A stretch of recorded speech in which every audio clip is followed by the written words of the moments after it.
You can keep on downloading all of the plugins that you want. You probably don't need them. You probably just need a couple of old school synths, maybe some drums, and a couple of new sounding synths. And this is going to be like the only 3 synths you might need for most uses.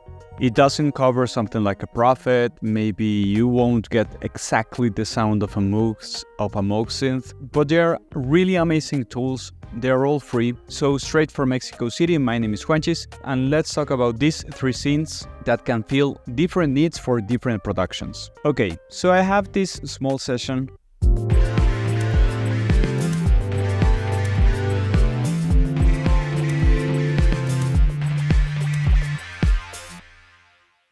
I want to talk first about Surge because this is probably my favorite synth at the moment. I've been using it for around a year and it's a massive synth. It's so big and it has so many depths and so many layers to it that this wouldn't even be like a video on how to use it because there's so much to talk about it. When you usually load Surge, it looks like this and I think it's awful. This is the other skin, but I don't like it as much. I like it better, but I really don't like it. And this is why. There are so many knobs and so many information to look at that having everything in only yellow and blue doesn't help me read the screen as fast as possible. So I'm using this skin where I have a better visualization of the oscillator section. That's also represented here for the FM routing. The filtering section is in yellow, so I have this reference. For the envelopes, I have this green thing. For the modulations, I have this purple thing. So I think it's visually much easier to read because of the color coding. I'll link in the description the video for this skin if you want to download it. This skin is the Andromeda Dove. That's the skin I'm using, okay? So why do I think it's awesome? Let me give you a small run around the synth. The sound that I made from it is this bass.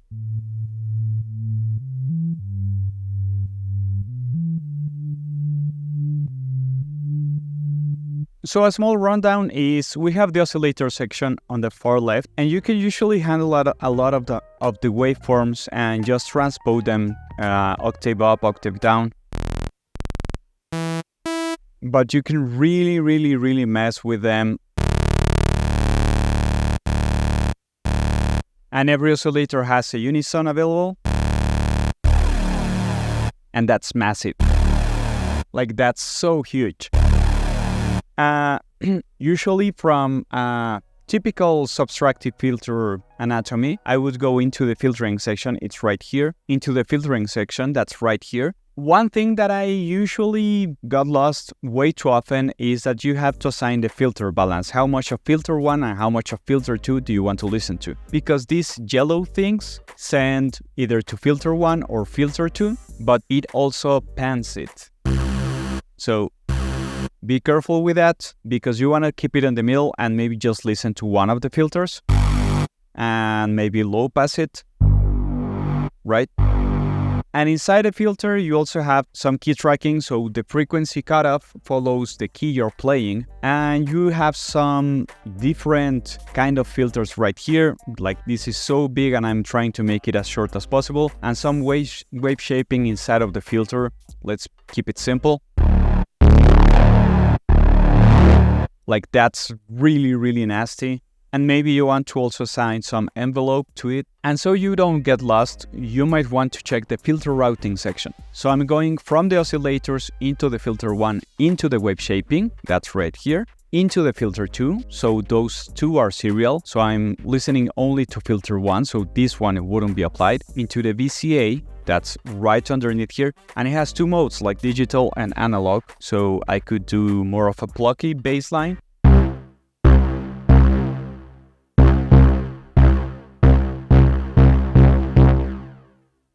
There's a huge creative possibility right here. As you can see, there's also an FB underneath, and that's this fader for the feedback. So I can do positive and negative feedback. One thing might benefit one sound and another thing might benefit another. So you might want to change the routing of the oscillators and the filters and the wave shaping section and the feedback So you might want to do something like this. For example, I'm going to now use the filter 2 to make a band pass. That's going to help me push that low mid, like growly part a little bit more, because that's going into the feedback section. And as in any synth, you might want to modulate this kind of thing. So you have a lot of LFOs going under here. You only click once, it opens up. So maybe I want this. So maybe I want to modulate the cutoff. I only want to do it in one direction. So I'll pull it down and I'll pick the highest part of the cutoff. And for this to work, I have to make it unipolar, so it only moves in one direction, and I can check it, see?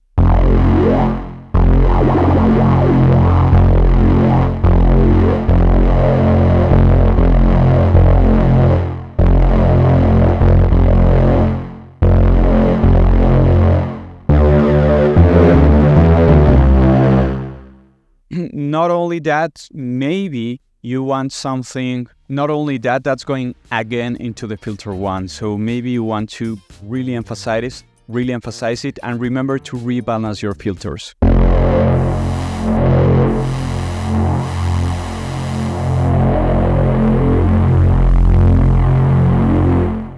There are some more or less hidden kind of windows around here where you can just drag whatever you're trying to move. If you click on this green icon up here, it's going to float the window, and now you can have it floating around for some visually manipulation of the synth. You also have, if you right click the master output, an oscilloscope to see the kind of sound you're making, or a spectrum analyzer. That's also nice. Another thing that I usually forget that's really nice in this synth is that you can change from mono to poly and the amount of voices you want to have available. So it's here, and it's called scene parameters because you have two scenes. So you can make two patches and sum them up, because you can change the mode from single, only A, only B, to key split. So one takes care of one keys, another takes care of the other keys. Channel split, because MIDI works with channels. If you don't know about that subject, let me know and I'll be happy to make a video about it. And I can even show you how to use one single keyboard like this, like the Arturia Minilab or any other, and use it to control different tracks within your session. Or dual, so both scenes are working at the same time. All of that has the amount of voices available right here, and they are so many voices, up to 64. And remember that every oscillator has Unison available to it. You have so many waveforms to pick from, classic, modern wavetables. It opens up a huge array of wavetables available here. You can load new wavetables.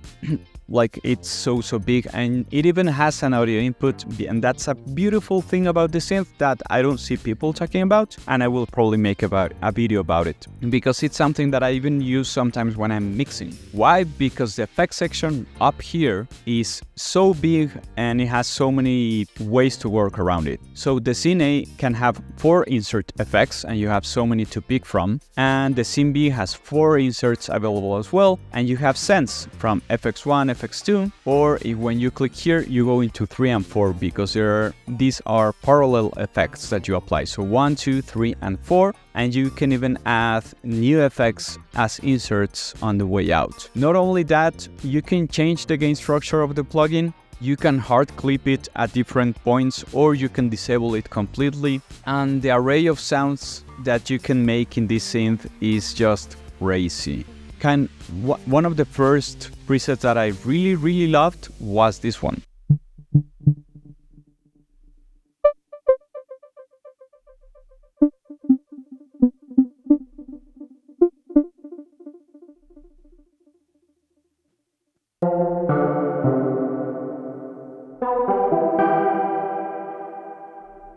There's so much to talk about, so let's talk about the next synth. It's Odin II by Wavegarden.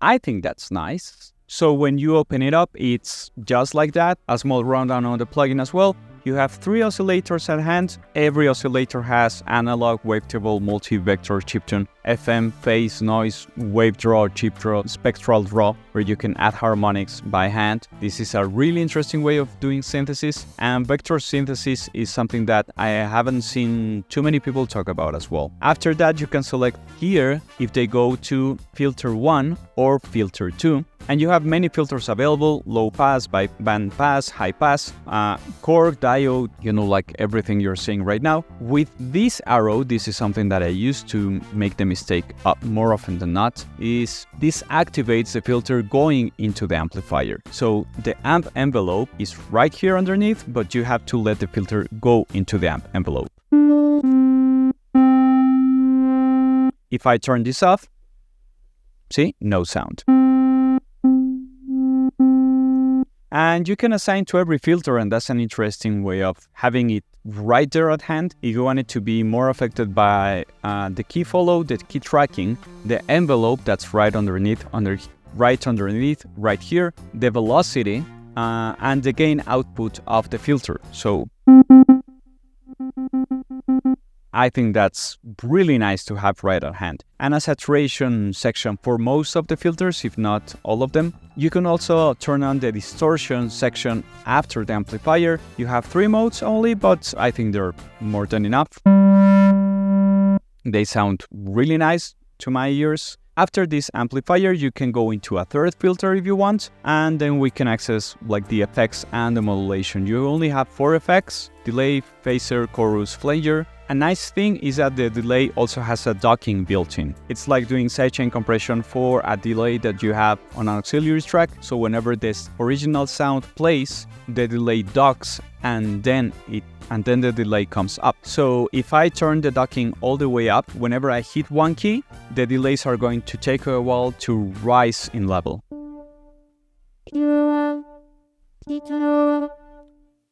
Because once the synth is not making sound, the delay is going to come up.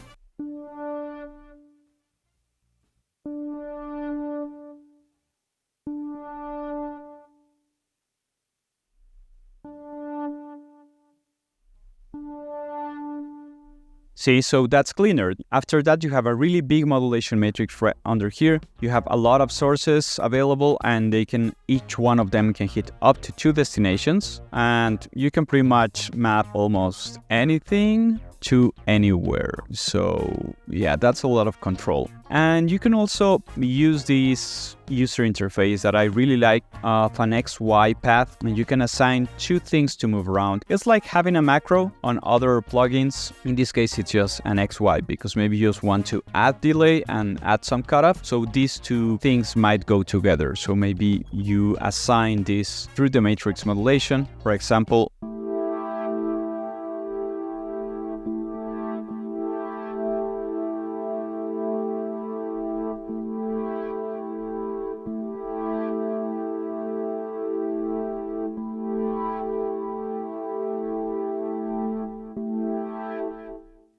so I think that's a lot of control. You also have an arpeggiator, and it works really nice.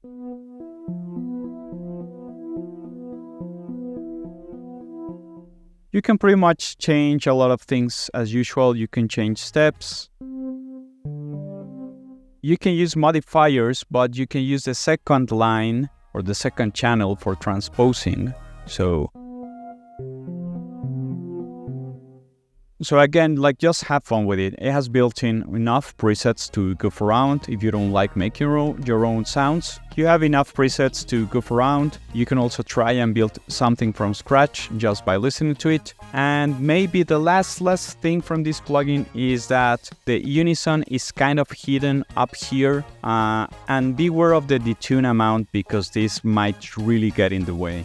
And the third plugin that's already famous enough is the Vital plugin. You can do some really amazing wavetable things with it. Then again, like, the idea is more or less the same. You have several wavetables available. You can buy also some extra packs if you want to.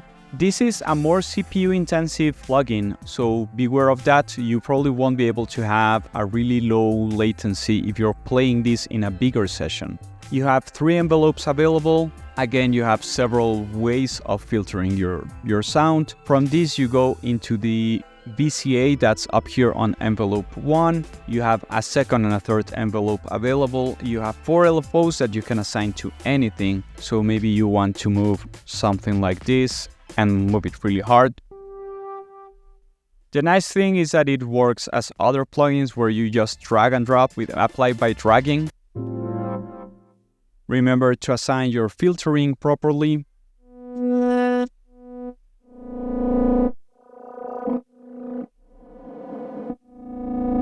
And it's so easy to just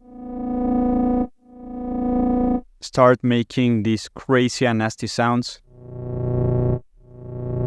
And for example, I can make this LFO also modify the wavetable position of this one.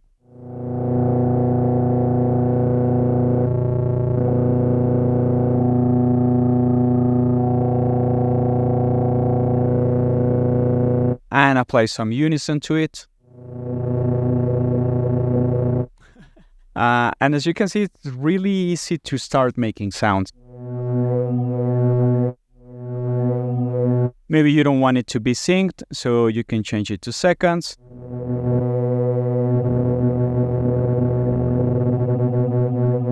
And if that wasn't enough, you can apply also an envelope to the time of the LFO. And let's give it a little bit more attack.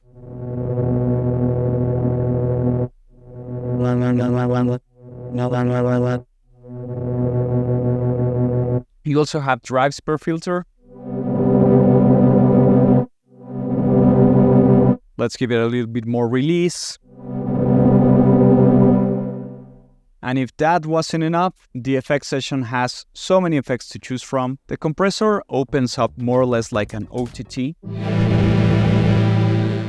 So it's really fast to make some heavy sounds.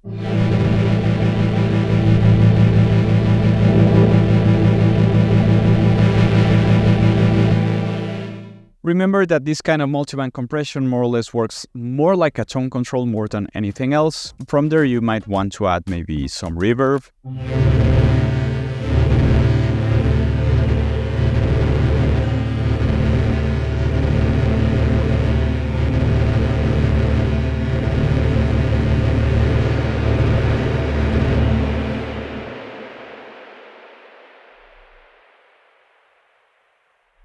To this section and still make like a heavy low end sustain kind of sound. Let's try this and let's fiddle around with it. Let's send it only to filter 1 as well. Let's keep it like that. Let's transpose it down 1 octave. I don't need Unison for this. Like I just want to mess around with the wave.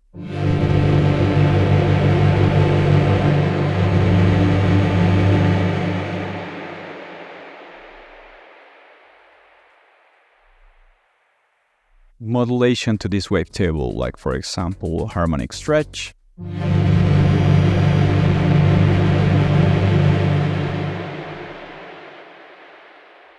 Some FM synthesis.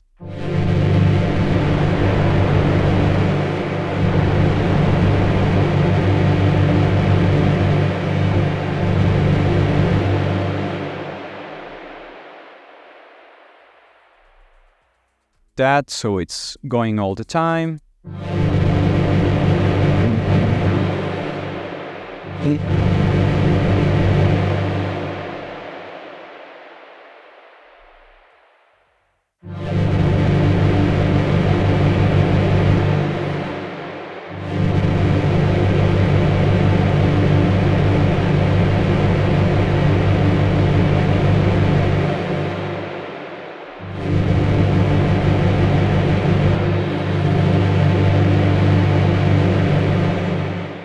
Let's also play a little bit of this envelope so it comes in a little bit later.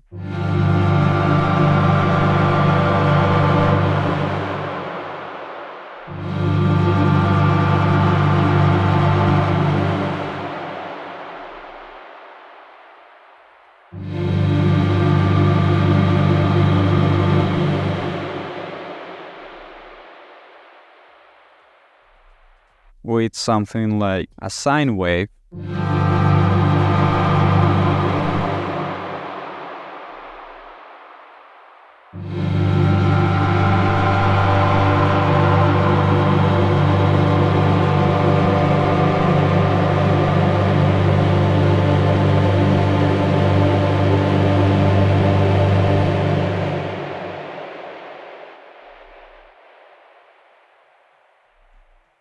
Those three synths can probably be used on most situations, either one or the other. They have their own strengths, like the Vital one has a really modern sound to it, like FM, wavetable, noisy even thing, so built into it. Odin, for me, has more of this traditional analog sound to it. You can push the wavetables and you can do a couple of things, but it's not as fast to make it sound as good as maybe Vital can sound. You might want to feel a little bit more with it, but maybe you want to take advantage of the Modulation Matrix. But maybe you want to take advantage of the 3 filters, and then Odin could be a better choice if you're trying to do wavetable with complex filtering. And Surge is honestly, in my head, like the best all around, because you can also do wavetable synthesis with it, and it simply works. Like, you can just modify this so much and make it work and make it sound so interesting. So honestly, like, just download the 3 of them, or the one that you enjoy the most. Have fun with it, play with them, let me know what you think in the comments. And if you like this kind of videos, comment, like, subscribe, share, hit that notification bell right below. And as usual, straight from Mexico City, my name is Juanchis, and thanks for listening.